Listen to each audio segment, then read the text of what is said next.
عليكم ورحمة الله وبركاته. بسم الله الرحمن الرحيم. الحمد لله رب العالمين، والصلاة والسلام على أشرف الأنبياء والمرسلين وعلى آله وأصحابه أجمعين. سبحانك لا علم لنا إلا ما علمتنا إنك أنت العليم الحكيم. ولا حول ولا قوة إلا بالله العلي العظيم. أما بعد. Alhamdulillah, kita merafakkan setinggi-tinggi kesyukuran kehadrat Allah Subhanahu wa taala. Pada malam ini dapat sama-sama kita menyambung lagi pelajaran kita dalam surah Asy-Syura. Hari ini tiba kepada ayat yang ke-34. Tapi ayat ini ada kaitan dengan ayat sebelum tu. A'udzu billahi minasy syaithanir rajim. Wa min ayatihil jawari fil bahri kal a'lam. In yasha' yuskinir riha fayadhlalna rawakida 'ala dhahrihi. Inna fi dhalika laayatin likulli sabbarin syakur. Aw yubiqhunna bima kasabu wa ya'fu 'an katsir. وَيَعْلَمَ الَّذِينَ يُجَادِلُونَ فِي آيَاتِنَا مَا لَهُم مِّن مَّحِيصٍ فَمَا أُوتِيتُم مِّن شَيْءٍ فَمَتَاعُ الْحَيَاةِ الدُّنْيَا وَمَا عِندَ اللَّهِ خَيْرٌ وَأَبْقَىٰ لِلَّذِينَ آمَنُوا وَعَلَىٰ رَبِّهِمْ يَتَوَكَّلُونَ وَالَّذِينَ يَجْتَنِبُونَ كَبَائِرَ الْإِثْمِ وَالْفَوَاحِشَ وَإِذَا مَا غَضِبُوا هُمْ يَغْفِرُونَ والذين استجابوا لربهم وأقاموا الصلاة وأمرهم شورى بينهم ومما رزقناهم ينفقون والذين إذا أصابهم البغي هم ينتصرون. صدق الله العظيم. Allah Ta'ala jelaskan dalam ayat yang ke-32 tentang kekuasaan Allah yang kita bicarakan pada minggu lepas, iaitu antara tanda-tanda kekuasaan Allah ialah adanya kapal-kapal yang berlayar di laut seperti gunung-gunung. Kemudian Allah Ta'ala sebut in yasha', kalau Allah Ta'ala mahu, yuskinir rih, Allah Ta'ala boleh yuskin, diamkan, ar-rih, angin. Bila Allah Ta'ala diamkan angin, hentikan angin, fayadhlalna rawakida, maka kapal tersebut tak boleh berjalan, duduk setempat gitu saja, terhenti di permukaan laut, ala dhahri, atas permukaan laut. Nak bagi tahu kekuasaan Allah. Jadi Allah Ta'ala sebut inna fi dzalika laayat, sesungguhnya pada perkara tersebut ada ayat-ayat, tanda-tanda kekuasaan Allah, likulli sabbarin syakur, bagi orang yang sabar dan orang yang bersyukur. Kemudian kalau Allah Ta'ala hentikan apa? Hentikan angin, kapal tak berlayar. Ada satu lagi kebarangkalian yang Allah Ta'ala boleh buat. Au yubiqhunna, atau dia menghancurkan kapal-kapal itu.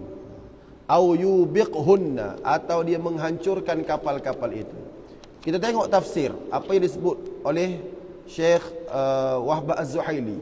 Au yubiqhunna bima kasabu, iaitu wa in yasha', kalau Allah kehendaki, yuhlikuhunna, Allah boleh hancurkan mereka.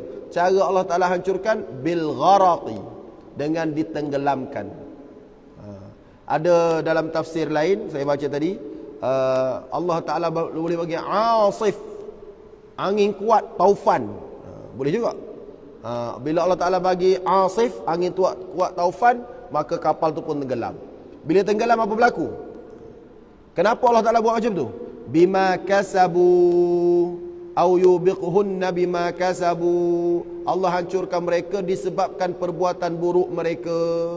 Kasabu minadz-dzunub, sebab mereka melakukan dosa, Allah boleh balas. Allah Ta'ala boleh hancurkan mereka dengan cara Allah tenggelamkan mereka dalam laut. Tapi wa ya'fu an katsir, walaupun Allah Ta'ala buat gitu, balas terhadap kejahatan mereka, Allah Ta'ala sambung ayat belakang tu, wa ya'fu an katsir, Allah maafkan kebanyakan. Maksud Allah maafkan kebanyakan ada dua makna. Yang pertama, wa ya'fu an katsirin min dzunubihim, Bila mereka ditenggelamkan, Allah maafkanlah dosa-dosa mereka. Jadi Allah balas awal dekat dunia, maka Allah maafkan dosa-dosa mereka. Satu. Yang kedua, pandangan yang kedua, wa ya'fu an katsirin minhum. Allah maafkan sebahagian besar daripada mereka. Dengan makna Allah selamatkan sebahagian dan Allah tenggelamkan sebahagian. Yang Allah selamatkan sebahagian tu dengan makna Allah maafkan mereka. Allah tenggelamkan sebahagian lain lagi dengan sebab dosa mereka. Jadi Allah boleh buat. Kata Allah Ta'ala, walau akhidhuhum bijami'i dhunubihim, kalaulah Allah Ta'ala, walau akhadhahum, kalaulah Allah Ta'ala mengambil tindakan terhadap dosa-dosa semua orang dalam kapal tu, la ahlaka kullu man rakibal bahra, pasti akan apa? Akan hancurlah semua orang yang naik kapal. Tapi ada kapal yang Allah tenggelamkan, ada kapal yang Allah Ta'ala tak tenggelamkan, Allah Ta'ala selamatkan. Semua ini adalah atas kekuasaan Allah Subhanahu Wa Ta'ala. Sebab tu bila nak naik kapal kan, kita nak naik kenderaan, kita baca subhanallazi sakhkhara lana hadza wa ma kunna lahu muqrinin. Maha suci-Mu ya Allah yang telah menundukkan kenderaan ini kepada aku, sedangkan aku tak mampu pun nak menguasai kenderaan ini. Maka dalam ayat lain Allah Ta'ala sebut, wa inna sya' nughriqhum, kalau kami kehendaki, nughriqhum, kami boleh tenggelamkan mereka. Fala sarikha lahum, maka tidak ada siapa boleh selamat. Wala hum yunqadhun, dan tidak ada siapa pun boleh selamat, tidak ada siapa boleh menyelamatkan, dan tidak ada siapa pun boleh selamat. Tu Allah Ta'ala sebut dalam surah Yasin. Baik. Jadi sampainya kita ke destinasi, bila naik kereta ke naik apa ke, semuanya dengan izin Allah Subhanahu Wa Ta'ala. Bukan dengan sebab kereta hebat, tak ada. Bukan dengan sebab kereta baru. Banyak mana saya tengok kereta baru yang tersadai bila balik Kelantan, tengok kereta buruk juga sampai ada juga. Kita bawa kereta sampai tengah jalan, tengok kereta ni baru lagi duk tersadai tepi jalan. Sama ada tayarnya pancit ke. Kereta buruk ni okey je pergi. Sebab itulah jangan kita bila dapat kereta baru, tak apa, balik selamat. Ya, selamat dengan izin Allah Ta'ala juga. Ketika kereta buruk dulu semaya hajat, nak balik semaya sunat musafir, nak balik aja semaya sunat musafir dulu. Sebab apa? Takut tak sampai. Dapat kereta baru, tak semaya sunat musafir dah, pakai terus bawa. Sebab apa? Rasa kereta yang sampaikan kita. Tak, bukan kereta yang sampai kita ke destinasi, tapi Allah Subhanahu Wa Ta'ala. Baik. Kemudian Allah Ta'ala sebut lagi, wa ya'lamal ladzina yujadiluna fi ayatina. Orang belajar bahasa Arab. Apa orang belajar bahasa Arab? Bila ada perkataan ya'lama, bahasa Arab fi'il mudhari' ni dia kena bagi depan. Ya'lamu. Tiba-tiba datang ayat wa ya'lama, sedangkan tidak ada di hadapannya apa-apa perkataan yang menyebabkan dia jadi ya'lama. Tak ada an, tak ada lan, tak ada idzan, tak ada kai, tak ada hatta, tak ada fa sababiyah. Tak ada perkataan-perkataan yang menyebabkan dia perlu dibaris ataskan. Tiba-tiba ayat ni wa ya'lama bagi atas. Jadi orang-orang grammar dia tertanya-tanya lah.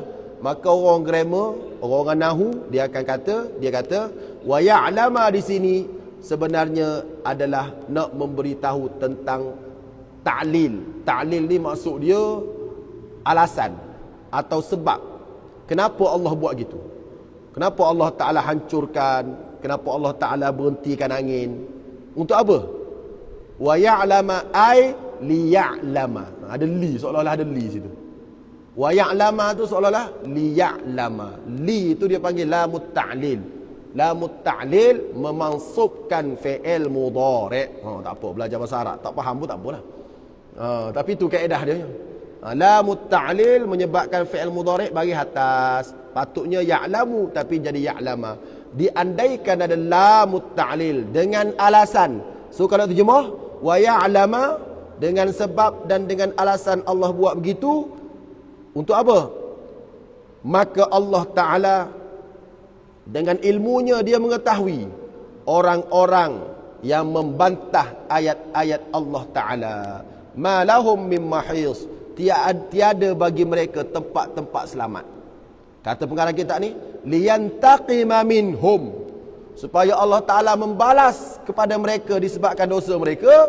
Wa ya'lama hina idzin, dan Allah Ta'ala ketahui pada waktu itu, alladzina yunazi'una fi ayatillah, golongan-golongan yang melawan ayat-ayat keterangan-keterangan Allah Subhanahu wa Ta'ala, yang mana mereka ni malahum min mahis, tidak ada tempat boleh lari. Sebab tu bila duduk tengah-tengah tengah-tengah kapal, Allah Ta'ala sebut dalam surah Al-Ankabut, Allah Ta'ala sebut wa idza rakibu fil fulki da'awullaha mukhlishina lahuddin. Surah Al-Ankabut, apabila mereka duduk tengah-tengah kapal, kata Allah Ta'ala, mereka tengok ombak besar-besar, rasa tak ada harapan dah nak selamat. Da'awullah, mereka akan berdoa kepada Allah, mukhlishina lahuddin, dalam keadaan ikhlas, tulus, murni hati mereka. Kemudian mereka pun selamat. Allah selamatkan mereka. Falamma najjahum, bila mana Allah selamatkan mereka, ilal barri, ke darat. Jadi ulama-ulama syarah, falamma najjahum ilal barri, ke darat, kepada darat. Ataupun kalau ayat satu lagi, kalau Allah nak, kenapa Allah Ta'ala tak guna falamma najjahum fil barri, fi di ila ke. Allah Ta'ala sebut falamma najjahum, bila mana Allah selamatkan orang yang berdoa sungguh-sungguh kat tengah-tengah laut tu, ilal barri, ke pantai, ke darat. Kenapa Allah Ta'ala tak sebut bila mana Allah selamatkan mereka sampai di darat? Maka ulama-ulama bahasa kata Allah Ta'ala guna perkataan ila dengan makna Allah selamatkan mereka ke darat, dia tak sampai lagi. Ila tu dengan makna tak sampai ke tempat darat lagi. Idahum yusyrikun, jahat dah. Baru nampak pantai, duduk tengah tu teruk, kena badai-badai, angkat tangan selamat. Kalau ya Allah tak ada dah boleh selamat, penuh ikhlas dia doa. Bila tengok je pantai, jahat dah jadi jahat dah. Tak sampai fi. Sebab tu Allah Ta'ala tak guna perkataan fi. Fi tu maksudnya Allah selamatkan dia di darat. Maknanya orang ni dia cepat lupa Allah. Dengan makna cepat lupa Allah, Allah guna perkataan ila. Dia tengok je pantai, dia rasa selamat dah, dia jahat dah. Tapi Allah Ta'ala tak guna fi. Fi tu maksud dia dah sampai ke pantai. Sebab tu penggunaan perkataan dalam Quran ni banyak rahsianya. Sebab tu orang kafir bila dia baca Quran, dia geleng kepala. Utbah bin Abi Mu'id pegang mulut Nabi tak nak dengar, sebab power sangat. Kita sama je, ila fi apa kita tak faham. Jadi beza fi tu kenapa, ila tu kenapa. Tu kaedah penggunaan bahasa Arab. Sebab tu dia ada kursus sarjana muda pengajian bahasa Arab. Ngaji tu je. Macam ni macam ustaz Ustaz Hanafi. Ustaz Hanafi tu dia punya ijazah sarjana muda bahasa Arab dan kesusasteraan University of Jordan. Maknanya dia memang bahasa Arab sungguh. Sebab tu dia baca kitab Arab, dia faham, sedap dia ngajar sebab dia menguasai bahasa Arab. Jadi kalau dia baca Quran pun dia faham sebab BA dia bahasa Arab. Kalau sambung lagi MA, PhD, lagilah bagus. Kekuatan bahasa tu. Bila kuat bahasa Arab, baca Quran pun sedap. Beza ila dengan fi pun tahu. Baik, jadi mereka, Allah Ta'ala bagi tahu orang ni, bila kena terdesak sangat, angkat tangan doa nangis-nangis. Bila lepas sikit je azab, lepas sikit ujian, terus jadi tak baik dah. Itu perangai manusia. Baik, Allah Ta'ala pun sebutlah lepas daripada tu tentang hakikat dunia sebenarnya. Apa yang manusia dapat kat dunia ni, apa dia sebenarnya? Fama utitum min syai'in famata'ul hayatid dunya. Fama utitum min syai'in, dan apa-apa pun kenikmatan yang diberikan kepada kamu, min syai'in, apa-apa pun, famata'ul hayatid dunya, itu adalah kesenangan hidup dunia yang sementara. Kesenangan hidup yang sementara. Inna kullama u'titum minal ghina. Sesungguhnya apa-apa yang Allah Ta'ala kurniakan kepada kamu, kata pengarang kitab tafsir ni, contohnya ghina, kekayaan, wassa'ah fir rizqi, keluasan rezeki, wal jah, pangkat, wassultan, kekuasaan. Semua tu mata'un qalil, kesenangan yang sedikit sahaja di dunia. Yatamatta'u bihi fi zamanin qasir, dia dapat rasa pada zaman yang cukup pendek, sekejap je.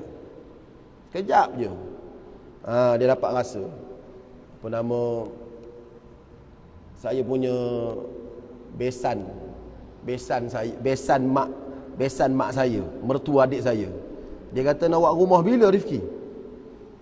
Saya kata, nanti balik Kelantan saya buatlah rumah.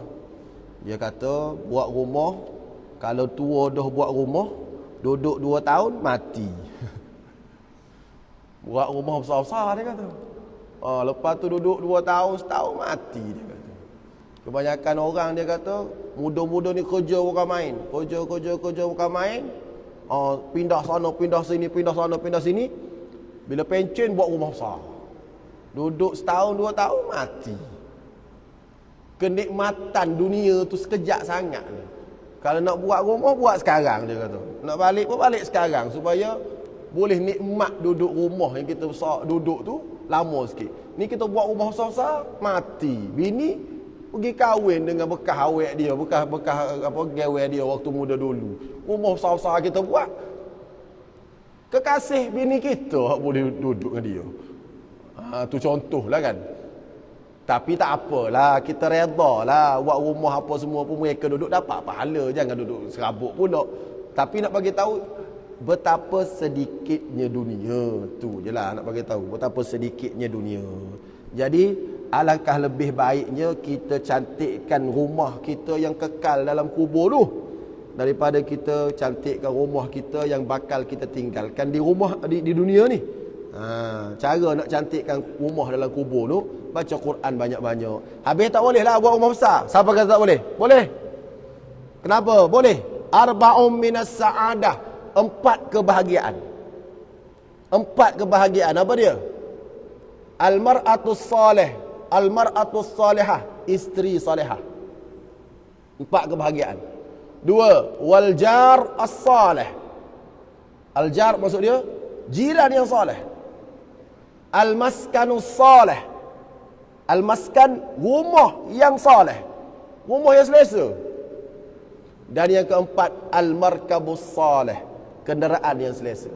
Dapat 4 ni bahagia.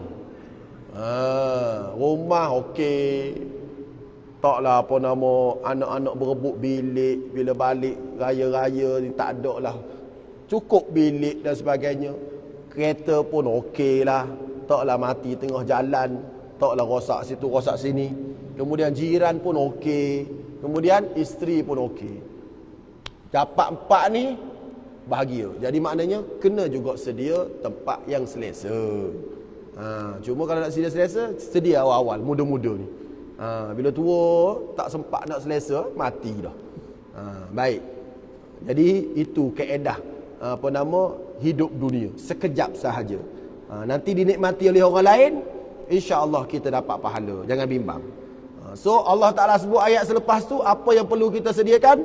Wa ma 'indallahi khairun wa abqa. Dan apa yang ada di sisi Allah itu lebih khairun, lebih baik, wa abqa, dan lebih kekal. Dunia ni tak kekal, yang ke akhirat nu kekal. Siapa dia yang faham benda ni? Lilladzina amanu, bagi orang-orang yang beriman, wa ala rabbihim yatawakkalun, dan kepada Allah Taala mereka bertawakal.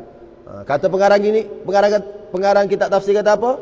Ma 'indallahi min thawabit ta'at, apa-apa yang Allah Taala sediakan daripada pahala-pahala ketaatan, wa jazail jannat, dan juga balasan syurga, khairun, lebih baik, mim mata'id dunya, daripada mata'id dunya, kesenangan dunia. Allah Taala sebut dalam ayat lain, wa ma mata'ul hayatid dunya wa mal hayatud dunya illa mata'ul ghurur.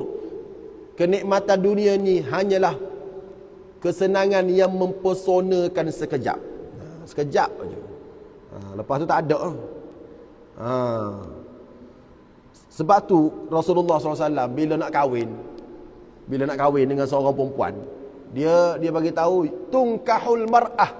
Biasanya orang kalau nak kahwin, biasanya dia akan tengok perempuan, dia akan tengok biasanya tungkahul mar'ah li arba', sebab 4. Limaliha, sebab dia kaya. Wali hasabiha, sebab dia punya keturunan baik-baik. Wali jamaliha, sebab comel dia. Wali diniha, sebab solehah dia. 4 perkara ni biasa orang tengok. Nabi pun sebut fadfar bidzatid din. Kamu tengok agama dia, dia solehah setara mana. Sebab yang lain semua tu akan hilang. Comel hilang. Comel waktu 25 je. Lepas tu 52 tak comel dah. Jadi agama insya-Allah kalau dia solehah waktu umur 25, dia umur 52 pun dia solehah lagi. Sebab tu Nabi suruh kejar yang tu. Sebab yang tu yang lebih kekal di sisi Allah Subhanahu wa taala. Baik. Jadi kata pengarang kitab ni, li'annahu la yanqati', dia tak putus-putus. Wa mata'ud dunya, adapun kenikmatan dunia yang qati'u bisur'ah, terputus dengan segera. Tengok nikmat makan je. Nikmat makan waktu umur 20 dulu, makan segala-gala benda boleh makan. Umur 40 je doktor kata jangan makan tu, kolesterol tinggi. Jangan makan udang, gout. Jangan makan ayam, gout. Jangan makan daging, darah tinggi. Jangan makan manis, kecil manis. Ada dah. Sekejap aja. Betul tak? Sekejap aja. Allahu Akbar. Baik, habis satu episod, masuk episod baru. Episod baru ni diberi tajuk baru oleh Wahbah Az-Zuhaili. Tajuknya dia kata apa? Sifatul mu'minin al-kummal. Sifatul mu'minin al-kammal. Sifat orang beriman yang sempurna, iaitu ahlul jannah, geng-geng ahli syurga. Dia senaraikan. Sebab apa yang Allah Ta'ala sediakan ke akhirat tu lebih kekal. Jadi siapa dia akan masuk syurga. Okey, sifat pertama. Moga-moga kita dapat sifat-sifat ni. Sifat pertama orang masuk syurga, kata Allah Ta'ala, walladzina yajtanibuna kaba'iral ithmi wal fawahish. Walladzina, dan orang-orang yang yajtanibuna, menjauhkan diri daripada apa? Kaba'iral ithmi, dosa-dosa besar. Wal fawahish, dan benda-benda keji. Tu sifat pertama. Sifat pertama, dia tinggalkan dosa-dosa besar dan benda-benda keji. Apa takrif dosa-dosa besar? Kata pengarang kitab ni, marutiba alaihi wa'idun syadid. Dosa-dosa besar ni ialah benda yang Allah Ta'ala janjikan janji buruk. Dalam Quran, mana-mana benda yang Allah Ta'ala janjikan janji buruk, itu dosa besar. Jadi apa dia? Tuan-puan buka kitab Az-Zahabi. Al-Imam Az-Zahabi dia tulis satu kitab, nama dia Al-Kabair, dosa-dosa besar. Dia senaraikan 70 dosa besar. Yang mana dosa-dosa besar tu Allah Ta'ala bagi janji buruk. Contoh bunuh orang, ada janji buruk. Allah Ta'ala sebut dalam Al-Quran, orang yang bunuh orang, walakum fil qisasi hayatun, kena balas qisas. Dalam tafsir Jalalain dia kata kaba'irul ithmi ni ialah mujibatul hudud, dosa-dosa yang dijanjikan kena hukum hudud. Itu dosa besar tu. Jadi satu lagi tafsiran, dosa-dosa besar ialah apa dosa yang Allah Ta'ala janjikan janji buruk. Contoh, Allah Ta'ala janji buruk, wa man yusyrik billah, siapa-siapa yang mensyirikkan Allah, maka Allah Ta'ala bagi janji buruk. Innallaha la yaghfiru an yushraka bihi. Allah Taala tidak akan ampunkan dosa orang mensyirikkan Allah. Itu dosa besar. Lagi dosa besar juga ialah dosa yang Nabi bagi tahu. Contoh, Nabi bagi tahu, ala unabbiukum bi akbaril kabair. Nak kamu tahu dosa yang paling besar? Maka sahabat tanya, apa dia ya Rasulullah? Sahabat jawab, asyirku billah, syirik kepada Allah. Kemudian wa uququl walidain. Uququl walidain maksud dia apa? Deraka mak ayah. Itu dosa-dosa besar. Jadi orang-orang beriman ni, orang baik ahli syurga ni, dia tinggal dosa-dosa besar. Apa kata pengarang ni? Contoh dosa-dosa besar: syahadatiz zur, saksi palsu. Dia jadi saksi palsu. Dia memalsukan kesaksian. Wa uquqil walidain, dan dia derhaka kedua ibu bapa. Au kullu ma yujibu haddan, dan dosa besar juga benda-benda yang kena hudud. Kal qatlil amdi, seperti bunuh sengaja. Bunuh sengaja kena hudud. Dia ada bunuh tak sengaja. Bunuh tak sengaja kena diat. Bunuh tak sengaja. Selagi bunuh khata', bunuh tersilap. Dia ada 3. Bunuh sengaja kena qisas. Kedua, bunuh sengaja, bunuh apa lagi? Bunuh tak sengaja. Maksud bunuh tak sengaja, dia penampar orang tu. Biasanya penampar tak mati. Itu bukan bunuh sengaja. Jadi tidak sampai tahap bunuh balas, qisas. Dalam kaedah jenayah Islam, dia tak bunuh balas sebab dia penampar je. Ingat kau tak mati, penampar mati. Yang ni kalau bunuh sengaja tu memang dia tikam nak suruh mati atau tembak. Yang ni dia penampar, mati. Tu dia panggil bunuh secara tak sengaja. Dia ada niat nak pukul, tapi tak sampai nak mati, tapi tiba-tiba mati. 2. Yang ketiga, bunuh tersalah. Bunuh tersalah ni contoh orang yang pergi berburu dengan kawan dia 2 orang. Bila bergerak aja, dia ingat ke kancil, dia pun tembak. Tengok kawan dia. Yang tu bunuh sengaja. Bunuh tersalah. Dia panggil al-qatlul khata'. Jadi dalam Islam ni dia ada semua tu. Macam mana? Kalau aksiden duk mana? Kalau aksiden duk kat mana? Kalau bawa kereta aksiden mati, duk kat mana? Duk bunuh sengaja ke, bunuh tak sengaja ke, ataupun bunuh tersalah? Yang ni dalam hukum Islam ni ada, kena bayar diat. Kena bayar diat 100 ekor unta. Kena bayar 100 ekor unta. 100 ekor unta, seekor unta beribu kali. Sebab itulah sebahagian ahli-ahli perundangan Islam sekarang sedang berusaha untuk mengislamisasikan hukuman tu. Nak mengislamkan hukuman tu, hukuman bawa kereta langgar orang ni, dengan cara bayar diat. Cara bayar diatnya, dia tak ada duit lah, insurans tolong bayar tu biar ganti diat. Tapi mahal lah. Tapi bila kita tengok, okey, kalau dia mabuk, dia langgar orang, duduk kat mana? Bunuh sengaja ke? Bunuh tak sengaja ke? Bunuh salah ke? Yang ni pun ada perbicaraan ulama panjang. Yang ni kena buat kajian panjang lagi. Sebab zaman sekarang ni ramai sangat yang mabuk duk bunuh orang. Sakit hati juga tak? Kesian orang bawa kereta baik-baik, dia mabuk, mati orang lain. Haramkanlah arak tu. Aduh. Minggu lepas cerita dah arak, minggu ni arak pula. Baik. Jadi sifat pertama apa dia? Meninggalkan perkara dosa besar. Wal fawahish, benda yang dianggap keji. Seperti kata pengarang ni, seperti az-zina wal liwat. Zina, liwat, benda-benda keji berlaku tu, termasuk juga dosa besar. Baik, itu disebut dalam kitab tafsir ni. Lagi yang seterusnya, wa idza ciri yang kedua, wa idza ma ghadibuhum yaghfirun. Ciri kedua. Tadi ciri pertama, Wa idza ma ghadibu hum yaghfirun. Bila dia marah, wa idza ma ghadibu, bila dia marah, hum yaghfirun, mereka memaafkan.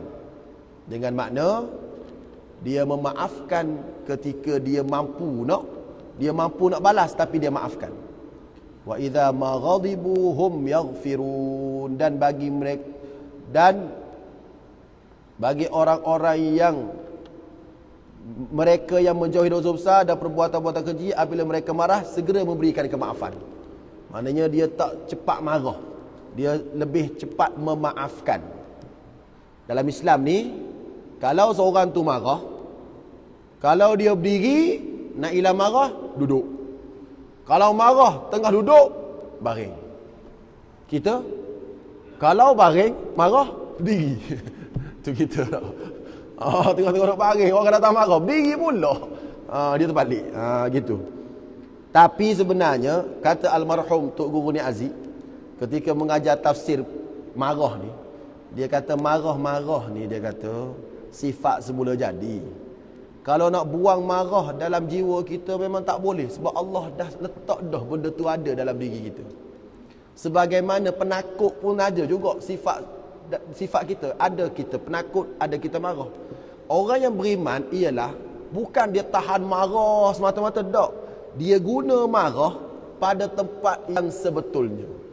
Marah, kata almarhum Tunggul Ni Aziz, diumpamakan seperti pedal minyak.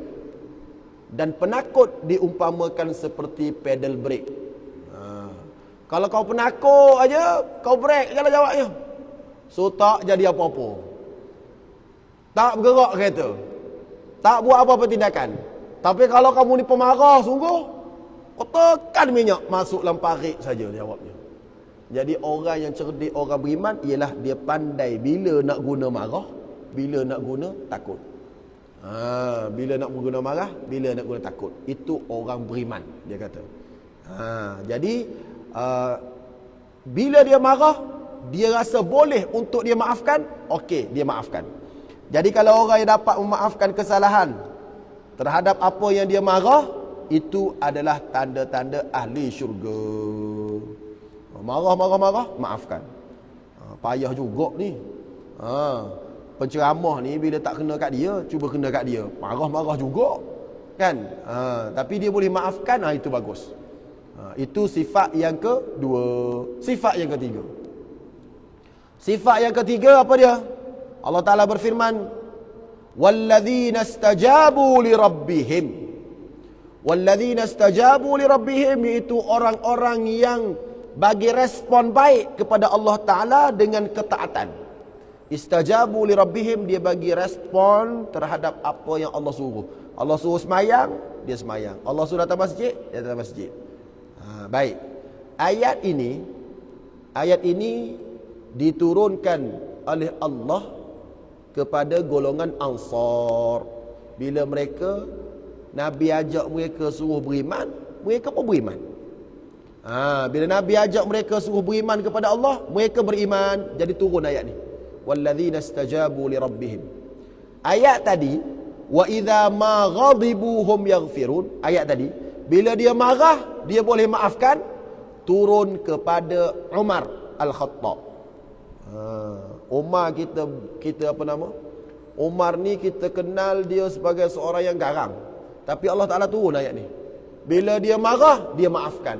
Berdasarkan kisah ketika mana dia masuk Islam, orang maki dia di Mekah, dia maafkan. Maknanya Sayyidina Umar ni walaupun dia garang, dia boleh maafkan. Satu lagi contoh lain lagi, cerita Khawlah, seorang perempuan. Umar sedang berjalan, jalan-jalan, kejap Khawlah berhenti. Khawlah sekat dia. Khawlah kata, kamu kecil dulu aku panggil Umair, waktu kecil dulu. Bila kamu besar aku panggil Umar. Bila kamu jadi khalifah aku panggil Amirul Mukminin. Kata Khawlah. Kemudian Khawlah, orang tua, perempuan tua, dia pun orang Kelantan panggil ngepek lah. Ngepek maknanya orang tua cakap bobe lah. Omar diam je. Pegawai-pegawai Omar ni takut. Makcik ni kena penampar free. Duk cakap gitu, ajak gitu kat Omar. Omar diam je dengar. Dengar sampai habis. Bila sampai habis tu, Khawlah pun pergi. Pegawai-pegawai Sayyidina Umar tanya, Umar, kenapa Amirul Mukminin boleh dengar dia cakap? Tak jawab apa-apa, diam je. Jawab Sayyidina Umar, Allah Ta'ala dengar dia cakap. Takkan Umar tak boleh dengar? Kau tahu tak siapa perempuan tu? Orang, siapa dia? Khawlah. Kau tahu Khawlah tu siapa? Khawlah ni lah yang pergi jumpa Nabi dalam kes zihar. Suami dia zihar dia. Suami dia kata, anti alayya ka dhahri ummi. Kau ni pada pandangan aku macam belakang mak aku lah. Dia zihar. Dia menyamakan anggota badan isteri dia dengan mak dia. Maka itu cara cerai zaman dulu. Cara cerai zaman dulu, samakan anggota badan isteri dengan ibu. Itu cara cerai zaman dulu. Maka Khawlah ni pergi jumpa Nabi. Ya Rasulullah, macam mana ni? Aku sayang lagi suami aku ni. Adakah tercerai? Rasulullah diam. Sebab Rasulullah tunggu ayat turun. Turun ayat untuk bagi keputusan ni. Tanya lagi. Tanya lagi. Rasulullah diam, tak jawab. Kemudian dia pergi kat tempat tu, dia cakap, Ya Allah, dia cakap, macam mana masalah aku ni, Ya Allah? Nak selesai masalah macam mana ni? Aku sayang lagi kat suami aku, tapi suami aku dah ziharkan aku. Macam mana ni, Ya Allah? Tiba-tiba turun ayat Quran. Qad sami'allahu qawlan lati tujadiluka fi zawjiha wa tashtaki ila Allah wallahu yasma'u tahawurakuma. Qad sami'allah, sesungguhnya Allah Ta'ala mendengar. Qawlan lati tujadiluka, kata-kata seorang perempuan yang datang bercakap dengan kamu, wahai Muhammad. Wa tashtaki ila Allah, kemudian dia mengadu kepada Allah. Wallahu yasma'u tahawurakuma, Allah Ta'ala dengar perbualan kamu berdua. Kemudian Allah Ta'ala pun turunkan ayat, selesaikan. Caranya, kalau cerai cara zihar, kena bebaskan hamba, kena puasa, kena bagi makan. Turun ayat surah Al-Mujadilah. Biasa orang baca Mujadalah, tapi yang terkenal sebenarnya Mujadilah. Surah Al-Mujadilah juzuk 27. Turun ayat tu kepada Khawlah. Jadi Khawlah ni bila dia pergi cakap gitu dengan Sayyidina Umar, Sayyidina Umar diam je dengar. Dia tak marah. Bila tanya, kenapa? Allah Ta'ala boleh dengar kata-kata dia. Takkan aku Umar tak boleh dengar kata-kata dia. Nak bagi tahu walaupun Sayyidina Umar ni terkenal dengan garangnya, tapi garangnya garang bertempat. Bukan garang ikut dan. Tu Sayyidina Umar. Baik. Allah turunkan ayat ni. Satu lagi dikatakan juga ayat tadi, bila marah dia maafkan, turun kepada Abu Bakar. Kenapa turun kepada Abu Bakar? Hina lamahun nas ala infaqi malih. Sebab orang duk kata buruk kat dia, orang duk maki dia. Kenapa orang maki dia? Sebab dia infak seluruh harta dia untuk jalan Allah. Sayyidina Umar ni, bila Rasulullah tanya, siapa nak sedekah? Sayyidina Umar kata, aku sedekah 1/2 hartaku. 1/2 hartaku, aku sedekah. Dan Sayyidina Umar rasa dia dah paling banyak. Tiba-tiba Sayyidina Abu Bakar, aku sedekah semua hartaku fi sabilillah. Allah Ta'ala tanya, habis kau tinggalkan apa untuk keluarga kau? Allahu wa rasuluh, aku tinggalkan Allah dan Rasulnya untuk jaga keluarga aku.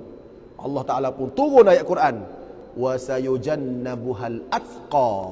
Allah Ta'ala jauhkan daripada neraka orang yang paling tinggi takwanya. Macam mana sifat tinggi takwa? Alladhi yu'ti malahu yatazakka, yang sanggup sedekah harta dia untuk membersihkan jiwa dia. Hebat sedekah ni. Sedekah berhabis. Kita nak potong gaji sikit sebulan pun malah. Padahal potong gaji, saya kata potong gaji zakat pun tak apa dah. Katakanlah gaji tuan-puan setahun 100,000. Katalah setahun gaji tuan-puan 100,000. Saya nasihatkan tak usah potong lah 9,000 untuk diri sendiri. Berapa lagi? 5,000 untuk isteri, 1,000 untuk anak-anak. Kalau gaji tuan-puan dapat 100,000 setahun, terus potong 2,500. Potong terus. Potong apa? Potong gaji. Potong 200 bulan. Terus potong. Tak usah fikir. Kalau fikir, tak apalah nanti nak bayar bulan Ramadan. Jawabnya pening lah. 2,500 banyak ni. Tapi kalau potong gaji tu apa? 200. Tak terasa apa. Tak terasa apa. Nak potong tu pun berat. Padahal zakat tu. Usahakan sedekah sunat zakat tu. Ramai mana orang-orang pejabat zakat datang ceramah di pejabat-pejabat minta suruh potong gaji. Tak potong. Tanya lagi saya, wajib ke ustaz zakat? Hei, wajib. Tanya lagi, berkira. Punyalah berkira manusia ni nak bagi tahu. Jadi kalaulah kita nak jadi macam nak Abu Bakar, tak mampu dah. Potonglah sikit untuk zakat. Yang tu zakat wajib potong. Yang nak sedekah hari-hari ni, sedekah lah. Tak apalah. Yang zakat tu biar selesai gaji. Ada pula potong gaji awal-awal kerja dulu. Potong berapa? Potong RM50 sebulan. Sekarang dah gaji, naik gaji tiap-tiap tahun. Tapi potong waktu mula-mula dulu. Tak top up dah. Top up lah dah gaji mahal dah. Macam-macam lah orang ni. Cukuplah sekadar tu. Wallahu alam. Apa yang kita dengar sama-sama kita manfaatkan. Salah silap mohon maaf. Aqulu qawli hadha wa astaghfirullah li wa lakum. Wassalamualaikum warahmatullahi wabarakatuh. Allahumma anfa'na bima 'allamtana wa 'allimna ma yanfa'una. Allahumma zidna ilma. Wa sallallahu ala sayyidina Muhammad wa ala alihi wasallam. Walhamdulillahirabbil alamin. Taqabbalallahu minkum.